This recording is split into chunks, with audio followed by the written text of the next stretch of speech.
Ito, magluluto tayo ng ng manok, pero ito riritukuhin ko lang tong roasted, gagawin kong parang adobo. Gagawin natin yan. Kaso lalagyan natin siya ng mushroom, yan sa lata. Lalagyan natin yan para medyo masarap-sarap. Pero ngayon sisimulan na natin mag-isa muna tayo ng bawang.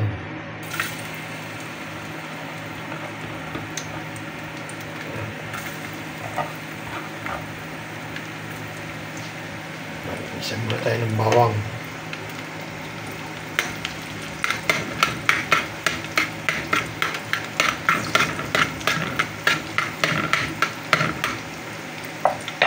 So try lang tayo kasi hindi ko pa nasubukan magluto ng ganito may mushroom.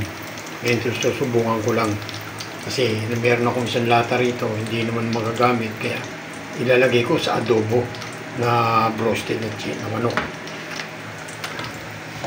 Try natin kung mula sa ang tawag dito mga idol lutong pacham. Pacham ba? Chamba natin baka medyo masarap. Hindi. Okay lang. Adobo. Kasi sayang naman yung roasted ko rito. Medyo hilaw kasi loob. Kaya pagkakaluto kasi nila sa kitchen medyo hilaw.